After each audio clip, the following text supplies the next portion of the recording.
साथियों, अब हम ब्रज के केदारनाथ से ब्रज के बद्रीनाथ आ गए हैं। अब हम आपको बद्रीनाथ की सारी जानकारी देंगे और बद्रीनाथ मंदिर के दर्शन कराएंगे।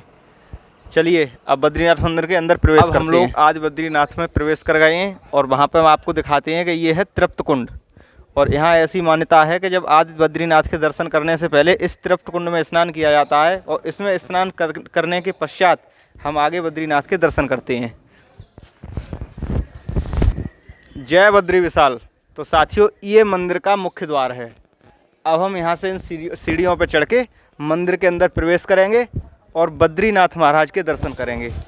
साथियों, इस मंदिर की भव्यता देखिए। इस मंदिर की 4 दीवारों पर पूरा कांच से सजाया हुआ है।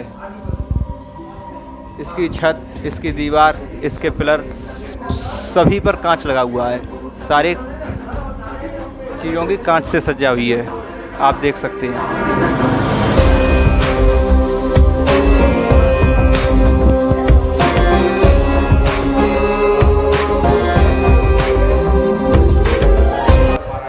बोलो बद्रीनारायण भगवान की जय। देखिए, यहाँ जो आदि बद्री विराजमान हैं, ये कन्हैया ने विराजमान किए थे। नंद बाबा और यशोदा मैया, उनकी 80 वर्ष की जब आयु थी, उन्होंने कामना की थी भगवान नारायण से कि हमारा अगर बेटा हो जाए तो हम 4 धाम की यात्रा पर जाएंगे। कन्हैया 8 वर्ष के हुए तो एक दिन नंद बाबा और यशोदा मैया ब्रज यात्रा की तैयारी कर रहे, भोजन प्रसादी पकवान बना रहे।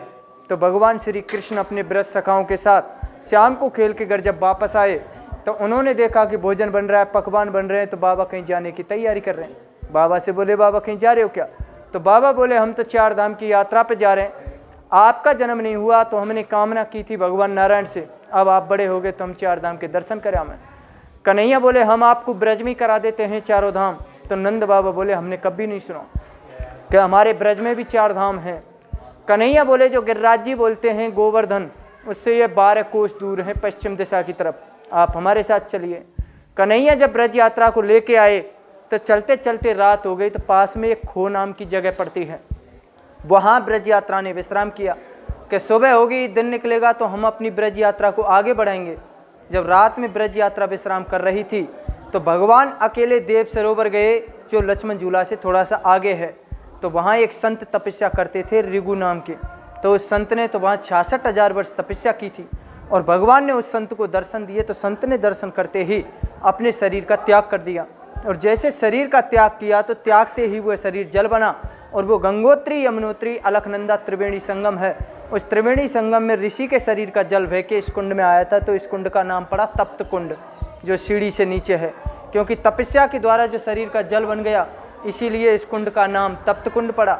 सुबह हुई, दिन निकला तो सारी ब्रज यात्रा जगी। तो ब्रजवासियों ने जब भगवान कन्हैया को ढूंढा तो कन्हैया वहाँ मिले नहीं, इसीलिए उस जगह का नाम पड़ा खो, कि भगवान श्री कृष्ण खो गए। भगवान तो अंतर्यामी हैं, वो जानते हैं कि सारी ब्रज यात्रा परेशान है। तो वो देव सरोवर से जब खो वाली जगह पे आए तो सारे ब्रजवासी बोले, कन्हैया कहाँ गए आप? तो कन्हैया बोले, हम तो यहीं थे। सारे ब्रजवासी बोले, आप तो झूठ बोलते हैं, हमको 4 धाम के दर्शन कराइए। कन्हैया बोले, आपको हमारे साथ थोड़ा आगे और चलना है। कन्हैया ब्रज यात्रा को लेके यहाँ पे आए तो सभी ब्रजवासी बोले, यहाँ 4 धाम नहीं है, यहाँ तो पहाड़ हैं, जंगल है, यहाँ कुछ भी नहीं है। कन्हैया बोले, आप आंखें बंद कीजिए और भगवान नारायण का ध्यान कीजिए। तो योग माया का आह्वान कर श्री कृष्ण भगवान ने यहाँ 4 धाम विराजमान किए थे। जब सभी तीर्थ धाम ब्रज में आ गए तो शंकर भगवान बोला पार्वती मैया से, जब सभी चले गए तो हम क्या करेंगे, आज हम भी चलते हैं। तो वो साउथ इंडिया से चल के आए थे, माता पार्वती और भगवान शंकर। लेकिन माता पार्वती ब्रज में आई तो अन्नपूर्णा के रूप में विराजमान हो गई, शंकर भगवान रामेश्वरम के रूप में विराजमान हो गए। यहाँ भक्त लोग जो बड़ी शिवलिंग के ऊपर लिखा है श्री रामेश्वर जी, तो उसको रामेश्वर समझते हैं, जबकि वो रामेश्वर नहीं है। नंदी के पीठ के ऊपर रामेश्वर है, जो पूरे भारत में नहीं है। ये सिर्फ आदि बद्री में ही मिलेगा और कहीं नहीं है।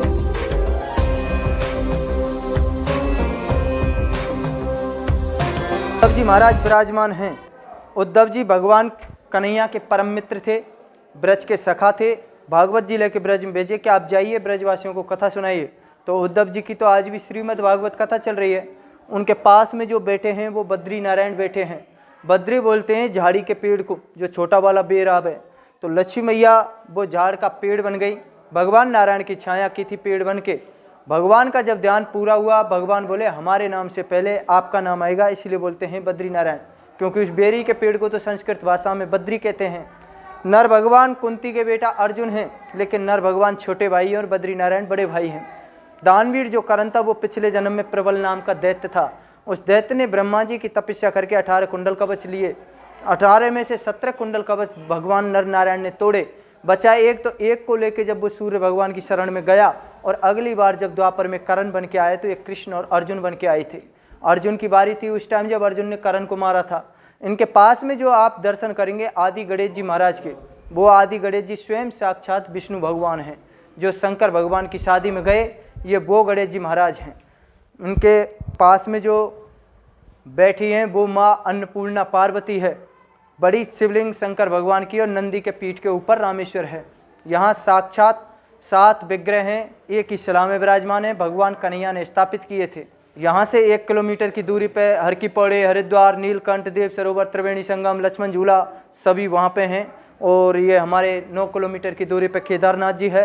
उनके साइड में 6 किलोमीटर की दूरी पे कामा है, जिसमें चरण पहाड़ी, भोजन थारी, भौम गुफा, तीर्थों का राजा प्रयागराज विमलकुंड के नाम से है। और 84 खम्मा गोकुल में भी हैं, कामा में भी हैं।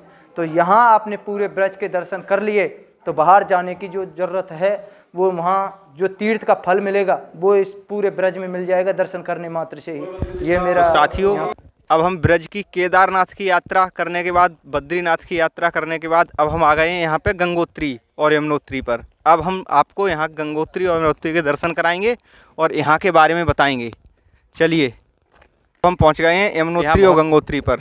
अब हम आपको दूर से, वहाँ जा तो नहीं सकते क्योंकि वो काफ़ी नीचाई पर हैं, दूर से आपको वहाँ का कैमरे से वो कैमरे में कैद करके आपको दर्शन कराएंगे। ये दोनों चीज़ें झाड़ियों में अंदर छिपी हुई हैं, तो यहाँ से साफ़ तो नहीं दिखाई देंगी, लेकिन यहीं पे एक साइड यमुनोत्री है और दूसरी साइड गंगोत्री है। और ये गंगोत्री जी का मंदिर है जो आप देख पा रहे हैं।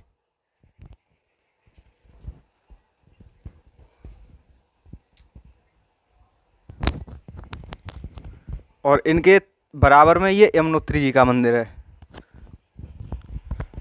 जिनके आप लोग दर्शन कर पा रहे हैं।